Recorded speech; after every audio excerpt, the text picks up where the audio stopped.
Good morning everyone. আশা করি তোমরা সবাই খুব ভালো আছো আর আমিও ভালো আছি। আমার ব্লগ চ্যানেল ঝুমার লাইফ ইনসাইট চ্যানেলে তোমাদের সবাইকে ওয়েলকাম। তোমরা যে যেখান থেকে আমার ব্লগ দেখছো তাদেরকে আমার অসংখ্য ধন্যবাদ। তো আজকে আমি সারাদিনের কি আমার অ্যাক্টিভিটি কি করছি সেটা আমি তুলে ধরবো এবং নেক্সট ব্লগে তোমাদের সেটা দেখাবো। আশা করি তোমাদের সবার ভালো লাগবে। আর প্লিজ আমার পাশে থেকো আর সাবস্ক্রাইব করো, লাইক করো অ্যান্ড শেয়ার করো। সকাল সকাল চলেও গেছিলাম সবজির বাজারে একটু সবজি আনতে, কারণ আমার সব সবজিগুলোই প্রায় ফ্রিজে শেষ হয়ে গেছিলো। তার জন্য সবজি আনতে গেলাম। সবজি মার্কেটটা আমাদের বাড়ি থেকে খুব সামনেই, তাই সবজি নিয়ে চলেও এসেছি। সবজি নিয়ে এসে আমি এখন রান্নায় বসিয়ে দিয়েছি, কারণ বর খেয়ে বেরোবে। একটু সকাল দিকে আমার একটু রান্নার ব্যাপার তারাই থাকে, কারণ খেয়ে বেরোই বলে। আর এদিকে আমার বাড়ির সমস্ত কাজবাজ আমি করে রেডি রেখেছিলাম, কারণ কাজগুলো না করলে রান্না কাজ অনেকটাই দেরি হয়ে যাবে। ওই জন্য কাজগুলো সব গুছিয়ে নিয়েছি। এবার শুধু রান্নাটা বাকি আছে, রান্নাটা হয়ে গেলেই হয়ে যাবে।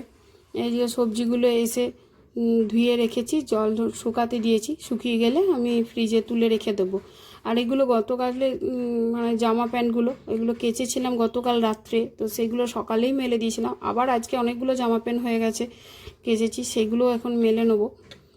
ওই জন্য মেলতে দেখলাম তোমাদের জন্য একটু ভিডিওটা করি। আর এইদিকে প্রচণ্ড বেলাও হয়ে গেছে, রোদও উঠেছে প্রচণ্ড। জানি না কেন আজকে প্রচুর গরম। আর এটা আমি বানাচ্ছি এখন সবজি দিয়ে আর বড়ি দিয়ে একটা টক। এটাতে একটু তেঁতুলের জল দেবো, আর একটু মিষ্টি দেবো। খুব মিষ্টি মিষ্টি করে এই টকটা, সবজি টকটা খেতে খুব ভালো লাগে। আমি বৃহস্পতিবার দিনকেই মেনলি এটা বেশি করি, কারণ বৃহস্পতিবার নিরামিষ তো, একটু টক হলে আমার আবার খুব ভালো লাগে খেতে। তো এটা আমি সমস্ত কিছু সবজি দিয়ে ওটাকে আগে ভেজে নিই, তারপর একটু তেঁতুলের জলটা দিয়ে তারপর একটু ভাজা জিরে গুঁড়ো দিয়ে দিই, আর একটু গুড় দিই, কারণ এই টকটার সাথে চিনি না দিয়ে গুড়টা দিলেই বেশি ভালো খেতে লাগে। টকটা বানালাম। আর আমি রান্না করতে করতে সমস্ত কাজগুলো করে নিই। এই বেসিনটা যেমন আমার রাস্তার ধারে, আর যেহেতু সাদা প্রচণ্ড নোংরা হয়, মাঝে মাঝেই আমাকে এই বেসিনটা ধুয়ে রাখতে হয়। তো আবার রান্নার দিকে চলে এসেছি, কারণ ওই যে বললাম আমি রান্না করতে করতে সমস্ত কাজগুলো গুছিয়ে নিই, কারণ ওই একধারে দাঁড়িয়ে রান্নাটা শুধু করে নিলে সম্ভব হয় না, একা হাতে সবই করতে হয়। তো তাই এটাতে কি টাইমটা ম্যানেজ হয়ে যায়, অল্প সময়ের মধ্যে সমস্ত কাজগুলো গুছিয়ে হয়ে যায়। আর এই যে সবজিগুলো আমার চানা হয়ে গেছে, সেগুলো রেখে কমপ্লিট দেবো। এবার গুছিয়ে সেগুলো জল ঝরে গেছে, তো ফ্রিজে রেখে দেবো, কারণ ডাইনিংটা ফাঁকা করতে হবে, ডাইনিং টেবিলে খেতে বসবো তো, তার জন্য খাবারটা বেড়ে নিচ্ছি। আজকে লাঞ্চ মেনু এইগুলোই ছিল। ছেলে আর আমি খাবো, ওর বাবা তো খেয়ে বেরিয়ে গেছে, তাই আমরা দুজনেই খাবো। আর লাঞ্চে আজকে এটাই ছিল, ওই সবজির টক, ডাল, আর তোমার ছিল আলু পোস্ত, কাঁকরোল ভাজা, আর ওই কচুর সবজি। বা সেইটুকুই ছিল, যেহেতু আজকে বৃহস্পতিবার। তো গুড ইভিনিং বন্ধুরা, এখন সন্ধ্যাবেলা হয়ে গেছে। সন্ধ্যাবেলায় আজকে যেহেতু ওই তোমাদেরকে বললাম বৃহস্পতিবার দিন নিরামিষ খাই, তাই একটু নিরামিষ পনিরের সবজি বানালাম। আর কি করা যাবে, হয় আমি বেশিরভাগ বৃহস্পতিবার দিন ঘুগনি বানাই, কিংবা এই পনিরের সবজিটাই বানাই, কারণ ঘুগনিটা নিরামিষও ভালো লাগে, আর এই পনিরের সবজিটা নিরামিষ দিয়ে বানালাম। তো আগে মশলাটা কষে নিয়েছিলাম আর পনিরগুলো ভেজে তুলে রেখেছিলাম। এবার পনিরগুলো একটু নাড়াচাড়া করব, কারণ একটু নাড়াচাড়া করলে কি হয়, মশলাটা ঢোকে তো খেতে ভালো লাগে। আবার পনির আবার বেশি কষাও যাবে না, কারণ শক্ত হয়ে যাবে। যে কোনো প্রোটিনই আপনি বেশি কষতে পাবেন না, বা বেশি বারবার ইয়ে করা উচিত নয়। তাতে কি হয়, ওর গুণগত মানটাও যেমন নষ্ট হয়ে যায়, তারপর ওটা একটু শক্ত হয়ে যায়। তাই জল দিয়ে দিলাম। এবার লাস্টে একটু ওই কাস্তুরি মেথিটা ছড়িয়ে দেবো। এটা নিরামিষে আমার কাস্তুরি মেথিটা দিলে খুব ভালো লাগে খেতে। এবার আটাটাও মেখে নিচ্ছি ওই একই হাতে। আর সন্ধ্যাবেলায় প্রচণ্ড গরম ছিল, তাই রান্না করা খুবই কষ্ট হচ্ছিলো। আর আমার ক্যামেরাটা চলছে কি না আমি বুঝতে পারছিলাম না, তাই তাকিয়ে দেখছিলাম যে চলছে কি না।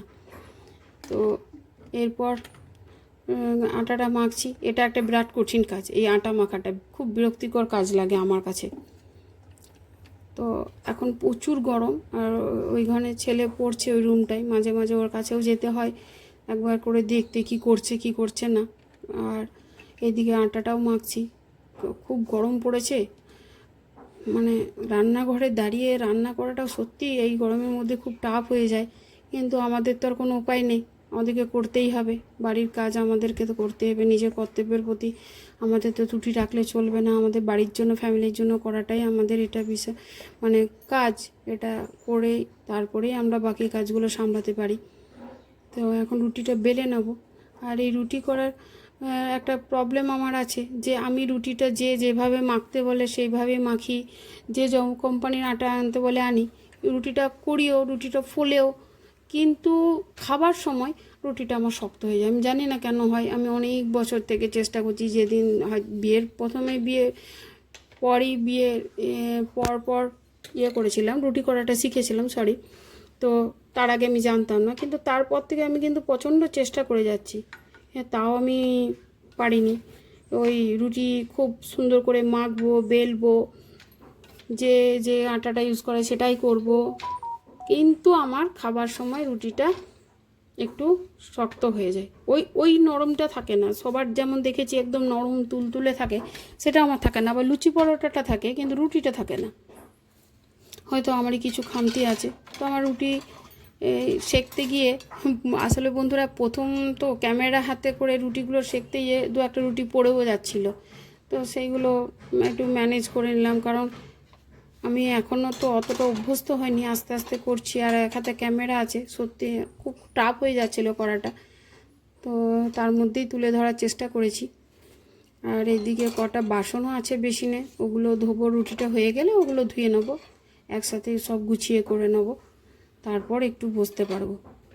তো রুটিটা এর মধ্যে হয়েও গেছে, আমি কমপ্লিট করে নিয়েছি রুটিটা। এই দেখো আমার সবজি আর রুটি দুটোই রেডি, আমার ডিনার রেডি হয়ে গেছে। আর এবার একটু গ্যাসটা মুছে নেব, কারণ এই যে আটাগুলো পড়ে থাকে দেখতে ভালোও লাগে না, তারপর রাতের বেলায় নোংরাও বসে। তো আজকের মতো আমার ব্লগটা এতটাই করলাম বন্ধুরা, তোমাদের যদি ভালো লেগে থাকে অবশ্যই আমার চ্যানেলে সাবস্ক্রাইব করে যেতে ভুলেও না, আর লাইক করো আর কমেন্ট করো, তোমাদের কমেন্টগুলো পড়লে আমি উৎসাহিত হব এবং নতুন ভিডিও করতে আরও ভালো লাগবে। আমি যাই পেরেছি, যেমনই পেরেছি তোমাদেরকে দেখাবার চেষ্টা করেছি। তোমরা খুশি থেকো, ভালো থেকো, পরের